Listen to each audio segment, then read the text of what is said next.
السلام علیکم، امید کرتی ہوں آپ سب خیریت سے ہوں گے۔ ویلکم بیک ٹو ہمارے یوٹیوب چینل قصہ زار۔ قصہ زار میں دوبارہ خوش آمدید۔ میں ہوں آپ کی ہوسٹ اطروبہ سماب، اور میں آج آپ کے لیے لائی ہوں ناول خمار جنون کرم اسمنال مہر کی ایپیسوڈ نمبر 67۔ ایپیسوڈ کو شروع کرنے سے پہلے ہمارے چینل کو کر لیں سبسکرائب، ویڈیو کو لائک اور کلک کر لیجیے گا بیل آئیکن۔ جی گائز، تو ہم نے پچھلے ایپیسوڈ میں دیکھا تھا کہ جہاں باس اور کالی کا ہوا خاتمہ، وہیں دوسری طرف یزدان ہے پریشان اپنی میرو کو دیکھ کے۔ کیا میرو بچ پائے گی اس ایکسیڈنٹ کے بعد کہ نہیں، یہ جاننے کے لیے چلتے ہیں ناول کی طرف۔ اظہر اور عید بھی کچھ دیر پہلے حویلی پہنچے تھے، اور عید اسے حویلی چھوڑ کر اسپتال کے لیے نکل چکا تھا۔ اسوا بھی جانا چاہتی تھی، اور عید کا کہنا تھا وہ شام کو اسے لے کر جائے گا۔ وہ نشوہ داس سے بیٹھی تھی۔ نشوہ کی آنکھیں غلط سے رونے کی وجہ سے سرخ ہو رہی تھی۔ وہ وقفے وقفے سے میرو کو یاد کرتی آنسو بہا رہی تھی۔ اسوا بھابی، میرو ٹھیک ہو جائے گی نا؟ مجھ سے تو اس کے بغیر کوئی کام ہی نہیں ہوتا۔ وہ میری بہن، دوست، راستدار سب ہی ہے۔ وہ امید بھری نظروں سے اس کی طرف دیکھ کر بولی۔ اس کے ساتھ اتنے لوگوں کی دعائیں ہیں، دیکھنا وہ بالکل ٹھیک ہو جائے گی۔ اسے ٹھیک ہونا ہی ہوگا، ایک بار اسے ٹھیک ہونے دو۔ خوب ناراض رہیں گے اس سے، کتنا ستا رہی ہے وہ ہمیں۔ اس کے گال تھپ تھپاتے ہوئے بولی، پھر وہ دونوں اٹھتی وضو کر کے نفل ادا کرتی میرو کی صحت یابی کے لیے دعا کرنے لگی۔ عید اسپتال پہنچا تو آئی سی یو کے باہر سب کو موجود پایا۔ سب اپنی اپنی جگہ پر اداس کھڑے تھے، اور عید کتنی دیر شاہویز کو تسلی دیتا رہا۔ وہ جانتا تھا ان کی جان تو میرو میں اٹکی تھی، ان کی اکلوتی لاڈلی تھی، کیسے نہ اس کی حالت پر بے قرار ہوتے۔ ان سے ہٹتی اس کی نظر یزدان پر پڑی تھی، جو گمسم سا نظریں جھکائے بیٹھا تھا، اور عید اس کے نزدیک آ کر بیٹھ گیا۔ اس کے بیٹھنے پر وہ ویسے ہی گمسم بیٹھا رہا۔ کیسے ہوا ایکسیڈنٹ؟ اس کے کندھے پر ہاتھ رکھتا اس کی توجہ اپنی طرف مبذول کروا گیا۔ اس کی غائب دماغی پر عید نے اپنا سوال دوبارہ دہرایا تھا۔ اس کے سوال پر یزدان کی آنکھوں میں ایکسیڈنٹ کا منظر گم گیا۔ یہ ایکسیڈنٹ نہیں تھا، بلکہ سوچی سمجھی سازش تھی۔ وہ جو کوئی بھی تھا، آیا ہی ہمیں مارنے کے ارادے سے تھا۔ وہ آنکھیں بند کر کے دوبارہ کھولتا ہوا بولا، واٹ؟ کیا کہہ رہے ہو؟ کس نے کیا ہے یہ سب؟ اور عید حیرانگی سے اسے دیکھتے ہوئے بولا، یہ میں نہیں جانتا، مگر میں اس انسان کو ڈھونڈ نکالوں گا اور ایسی جگہ لے جا کر پھینکوں گا جہاں سانس سانس کا محتاج ہو جائے گا وہ۔ بات اگر میری ہوتی تو کب کا بھول جاتا، مگر اس نے میری میرو کو تکلیف پہنچائی ہے۔ جب تک اس کے جسم سے آخری سانس نہ چھیل لوں، چین سے نہیں بیٹھوں گا۔ وہ احتیاط کرتا ہلکے آواز میں گرایا۔ ارد گرد سبھی موجود تھے، اس لیے وہ دونوں احتیاط سے بات کر رہے تھے۔ میں پتہ لگانے کی کوشش کرتا ہوں کون ہے ان سب کے پیچھے۔ اور عید اس کے نزدیک سے اٹھتا داجان کی طرف بڑھ گیا۔ احان کو کمرے کی طرف بڑھتے دیکھ کر شیری نے اسے روکا۔ احان، رکو، بات کرنی ہے تم سے۔ وہ اس کے نزدیک آتی ہوئی بولی، جی ماما، کیا بات کرنی ہے؟ وہ بھی اپنے بڑھتے قدموں کو روکتا ان کی طرف متوجہ ہو چکا تھا۔ میرو اسپتال میں ہے، میں چاہتی ہوں ہم دونوں جائیں وہاں۔ ان کی بات پر اس کے چہرے کا رنگ پھیکا پڑا تھا، مگر وہ جلدی خود کو سنبھال گیا۔ میں نہیں چاہوں گا، آپ چلی جانا، وہ سپاٹ انداز میں کہتا ہوا وہاں سے ہٹنا چاہتا تھا۔ احان، اگر میں تمہارے باپ کے معاملے میں کچھ نہیں بولی تو اس لیے نہیں کہ کہیں نہ کہیں شہیر سے غلطی ہوئی تھی، مگر میرو کی ان سب میں کوئی غلطی نہیں۔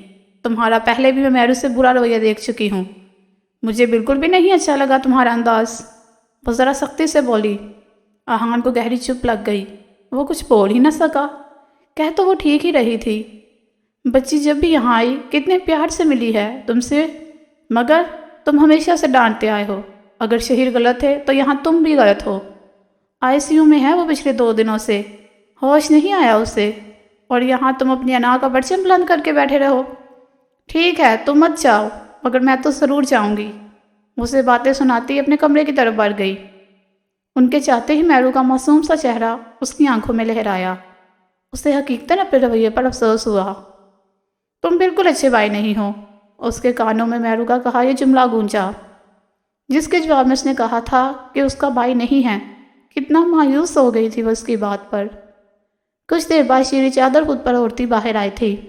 جب احان انہیں لاؤنج میں ہی بیٹھا نظر آیا، وہ اسے اگنور کرتی دروازے کی طرف بڑھ گئی۔ ماما، میں بھی جاؤں گا، میری بہن اسپتال میں ہے اور میں یہاں آرام سے بیٹھا ہوں، وہ ان کے پیچھے آتا ہوا بولا۔ شیری نے ہلکا سا مسکرا کر اس کا گال تھپتھپایا تھا۔ آخر 3 دن کے انتظار کے بعد سب کی دعائیں رنگ لے آئی تھی۔ میرو کو ہوش آ چکا تھا۔ سب گھر والوں نے سجدہ شکر ادا کیا۔ 3 دن سے سب کی سانسیں سینے میں اٹکی تھی۔ یزدان نے بے قراری کے سنگ اس سے ملنے کی خواہش کی تھی۔ ابھی سب کو رش لگانے سے منع کیا تھا۔ داجان نے کچھ سوچتے ہوئے شاویز اور یزدان کو اندر بھیج دیا۔ شاویز بیٹی کی صورت میں دیکھ آبیدہ ہو گئے۔ وہ اس کے نزدیک پہنچتے اس کے ماتھے پر بوسہ دے گئے۔ میرا بچہ، بابا کی جان، ٹھیک تو ہو؟ کہیں درد تو نہیں ہو رہا؟ میرو نے محض ہلکا سا سر نفی میں ہلایا تھا۔ وہ اس کے نزدیک ایک کرسی گھسیٹ کر بیٹھ گئے۔ یزدان دروازے کے نزدیک کھڑا اسے محبت بھری نظروں سے دیکھ رہا تھا۔ یزدان چلتا ہوا اس کے نزدیک آ کھڑا ہوا۔ میرو نے ناراضگی کے تحت رخ موڑ لیا۔ یزدان نے تڑپ کر اس کا یہ انداز دیکھا تھا۔ میرو، یہ مت کرو میرے ساتھ، پچھلے 3 دنوں سے تڑپ رہا ہوں۔ وہ دوسری طرف آتا اس کے گال پر ہاتھ ٹکا گیا۔ با ان سے کہہ دے مجھے ان سے بات نہیں کرنی۔ یہ کبھی میری بات نہیں سنتے، ہمیشہ اپنی من مانی کرتے ہیں۔ وہ باپ کی طرف دیکھتی دھیمی آواز میں اٹکتی ہوئی بولی، سن لیا یزدان، میری بیٹی آپ سے ناراض ہے، وہ آپ سے بات نہیں کرنا چاہتی۔ وہ میرو کا پیغام ان تک پہنچا گئے۔ یزدان ہونٹ بیچ کر رہ گیا۔ اسے اندازہ تھا کہ میرو کا کچھ ایسا ہی ری ایکشن ہونے والا ہے۔ اس کی ناراضگی بھی سر آنکھوں پر، وہ تو 1000 دفعہ اسے منا سکتا تھا۔ میرو باپ کے ساتھ باتوں میں مصروف ہو چکی تھی۔ شاویز مسلسل اسے کچھ نہ کچھ بتاتے اس کے اداسی دور کرنے کی کوشش کر رہے تھے۔ میرو، تمہاری ناراضگی سر آنکھوں پر، ایک بار گھر چلو، ساری ناراضگی سمیٹ لوں گا۔ اس پر جھکتا اس کا ماتھا چوم گیا۔ میرو نے دھڑکتے دل سے باپ کے سامنے اس کی حرکت کو دیکھا تھا۔ پھر وہ وہاں رکا نہیں تھا بلکہ باہر کی طرف بڑھ گیا۔ اس کو صحیح سلامت ایک دل کا ایک گونا سکون محسوس ہوا تھا۔ چمکتا سورج اپنی روشنی ہر صبح گھیرتا صبح کا بتا دے رہا تھا۔ یہ تقریباً صبح 11 بجے کا وقت تھا۔ احان اور شیری اسپتال کی راہداریوں سے گزرتے میرو کے روم کے باہر پہنچے تھے، جہاں یزدان، داجان اور شاویز موجود تھے۔ ان کی یہاں موجودگی پر داجان حیران ہوئے تھے۔ تایا جان، ہم میرو سے ملنے آئے ہیں، اگر آپ کی اجازت ہو تو ہم مل لیں؟ شیری ان کے قریب ٹھہرتے اجازت طلب لہجے میں بولی۔ داجان نے ان کے سر پر دستے شفقت رکھا تھا۔ ہاں میری بچی، ضرور ملو۔ داجان اجازت دیتے احان کی طرف دیکھ رہے تھے، جو ان سے چند قدموں کے فاصلے پر کھڑا تھا۔ ان کی نظروں کا ارتکاز احان پر محسوس کر کے وہ احان کو مخاطب کیے نزدیک بلا گئی۔ احان، ادھر آؤ، اپنے داجان سے ملو، وہ حکم دینے والے انداز میں بولی۔ احان ماں کی بات پر سر ہلاتا ان کے نزدیک آ گیا۔ داجان نے اسے سینے سے لگا کر اس کا ماتھا چوما تھا۔ احان نے خاموشی سے ان کے محبت بھرے انداز کا دیکھا تھا۔ بہت ضدی ہو تم، بالکل اپنے بھائی جیسے۔ داجان نے ایک نظر اس کو دیکھتے ایک نظر خاموش لاتعلق کھڑے یزدان پر ڈالی تھی، جو ان سب سے رخ موڑے کھڑا تھا۔ اس نے نہ ہی شیری کے آنے پر کوئی اعتراض کیا تھا اور نہ ہی کچھ کہا تھا۔ داجان سے اجازت لیتے احان اور شیری اندر روم کی طرف بڑھ گئے۔ میرو آرام دہ حالت میں لیٹی تھی اور مانور اسے ڈانٹ کر سوپ پلانے کی کوشش کر رہی تھی۔ میرو، ایسی حالت میں بھی ماں کو تنگ کرنا نہ بھولنا، مانور کی جھنجھلائی سے آواز گونجی۔ ماما، یہ سے آتی ہے، میں اسپتال کے بیڈ پر موجود ہوں، آپ پھر بھی اپنے ڈانڈے والے سیشن پیچھے نہیں رکھ سکتی، وہ منہ بسوڑتی خفا خفا سی بولی۔ میں کہاں ڈانٹ رہی ہوں، تم مجھے مجبور کر رہی ہو، چپ چاپ سوپ پی لو، وہ ذرا سختی سے اسے آنکھیں دکھا کر بولی۔ کیا ماما، اس کا ذائقہ نہیں اچھا، مجھے نہیں پسند، وہ منہ بسوڑتی بولی، مگر پھر ماں کی آنکھیں دکھانے پر چپ چاپ پینے لگی۔ شیری اور احان نے مسکرا کر یہ منظر دیکھا تھا۔ دفدر مانور کی نظر ہی ان پر گئی تھی، جو دروازے کے قریب کھڑے تھے۔ آپی، آپ لوگ وہاں کیوں کھڑے ہیں؟ آئیے نا، انہیں وہی دیکھ کر ہلکا سا مسکرا کر بولی تھی۔ انہیں اچھا لگا تھا میرو کی فکر میں ان کا یہاں آنا۔ وہ دونوں ان کے نزدیک آ گئے۔ کیسی ہے میری بیٹی؟ وہ پیار بڑے انداز میں اس کے بال سنوارتے ہوئے بولی۔ میں ٹھیک ہوں خالہ، یہ ماما نہیں ٹھیک، وہ مانور کی طرف دیکھتی ہوئی بولی۔ شیری کو بے ساختہ اس پر پیار آیا، جو زخموں کے باوجود مسکرا رہی تھی۔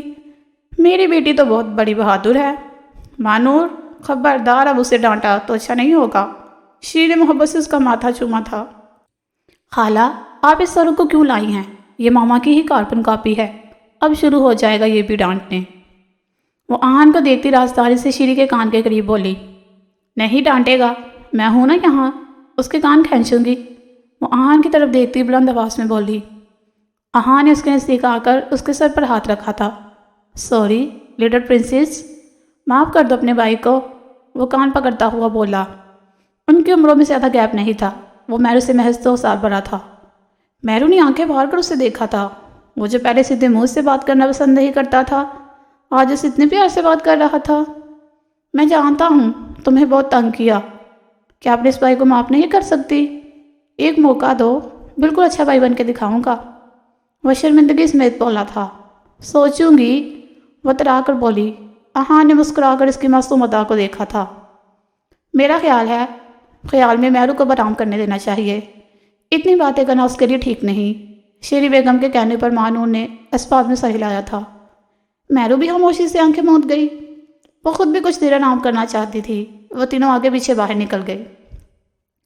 جی گائز، تو کیسی لگی آج کی ایپیسوڈ؟ کمنٹ سیکشن میں ضرور بتائیے گا۔ آج کی ایپیسوڈ تو بہت اچھی رہی، زمیرہ فندی کو فائنلی آ گیا ہوش اور سب اس کے ساتھ ہیں، بہت اچھے، لیکن کیا یہ ستارہ اپنی میرو کو منا پائے گا کہ نہیں، اور کیا میرو نرگسان کے ساتھ مسلسل اسی طرح ناراضگی رکھے گی؟ یہ جاننے کے لیے تو ہمیں ناول کی نیکسٹ ایپیسوڈ کا ویٹ کرنا پڑے گا۔ تب تک کے لیے ہمیں دے اجازت، اپنا رکھے گا خیال، اللہ حافظ۔